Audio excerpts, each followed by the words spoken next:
इनके यहाँ महिलाओं के लिए कोई स्थान नहीं। जिस तरह से मुस्लिमों में कॉन्ट्रैक्ट मैरिज होती है और शादी का कोई सम्मान नहीं होता है, किसी अपराधी के खिलाफ, किसी देहाती के खिलाफ अगर नाम भी ले लिया तो उसके बाद चाहे वो परिवार की बेटी चाहे कत्ल करें किसी का, वो लोग बोलेंगे नहीं, क्योंकि उनके लिए सत्ता पहली है।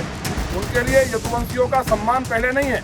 इन दिनों यूपी के सियासी गलियारों में बस एक ही चर्चा है, कौशाम्बी जिले की चायल विधानसभा सीट से विधायक पूजा पाल की, जिनको हाल ही में अखिलेश यादव ने अपनी पार्टी सपा से बाहर का रास्ता दिखाया है। उसकी वजह क्या थी वो हम आपको बताएंगे, लेकिन उससे पहले पूजा पाल को निकाले जाने पर जो सियासत हो रही है, जरा वो देखिए। बाकी नेताओं की तरह लोनी विधानसभा से बीजेपी विधायक नंदकिशोर गुर्जर भी पूजा पाल की बर्खास्तगी पर बयान दे रहे थे और कन्नौज सांसद अखिलेश यादव के साथ समाजवादी पार्टी पर तीखा हमला बोल रहे थे। जो पीडीए की बात करते हैं, ये शर्म की बात है। इनके यहाँ महिलाओं के लिए कोई स्थान नहीं है। जिस तरह से मुस्लिमों में कॉन्ट्रैक्ट मैरिज होती है और शादी का कोई सम्मान नहीं होता है, जो व्यक्ति अपनी पत्नी के लिए नहीं बोल पाए हैं, माननीय अखिलेश जी को बोलना चाहिए था कि नहीं? महिलाओं के लिए रामायण महाभारत और तमाम युद्ध हुए हैं, अपनी पत्नी के लिए इतना गंदा बोला हमारी पार्टी ने, हमारी पार्टी के सांसदों ने, और हमने खुद और माननीय मुख्यमंत्री जी ने कार्रवाई कराई। तो इस बहाने नंदकिशोर गुर्जर ने डिंपल यादव के कपड़ों पर गंदा कमेंट करने वाला मुद्दा भी उछाला और अखिलेश की चुप्पी पर सवाल उठाए। लेकिन इस दौरान सपा मुखिया को घेरते घेरते लोनी विधायक यादव परिवार के लिए विवादित टिप्पणी कर गए। माननीय विधायक पूजा पाल जी के साथ जो 9 दिन शादी को हुए थे, उनके पति जो विधायक थे, निर्मम हत्या कर दी गई थी।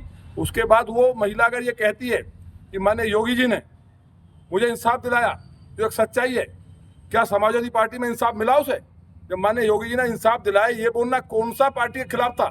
लेकिन केवल किसी अपराधी के खिलाफ, किसी देहाती के खिलाफ अगर नाम भी ले लिया तो उसके बाद चाहे वो परिवार की बेटी चाहे कत्ल करें किसी का, वो लोग बोलेंगे नहीं, क्योंकि उनके लिए सत्ता पहली है। उनके लिए यदुवंशियों का सम्मान पहले नहीं है। दरअसल बीते गुरुवार को 14 अगस्त के दिन यूपी विधानसभा के मॉनसून सत्र में अपराध और कानून व्यवस्था पर बहस हो रही थी। सत्ता पक्ष और विपक्ष दोनों अपने अपने राजनीतिक तर्क पेश कर रहे थे। इसी दौरान पूजा पाल बोलने के लिए खड़ी हुई और तपाक से अतीक अहमद के बहाने सीएम योगी के कसीदे पढ़ने लगी और इसी घटनाक्रम के बाद उनके निष्कासन की बात सामने आई। बता दें कि ये वही विधायक हैं जिन्होंने पिछले साल राज्यसभा चुनाव में सपा के खिलाफ जाकर बीजेपी के पक्ष में वोटिंग की थी। फिलहाल नंदकिशोर गुर्जर की विवादित टिप्पणी ने माहौल को और गर्मा दिया है। देखना यह है कि सपा नेताओं की तरफ से पलटवार में क्या जवाब आता है।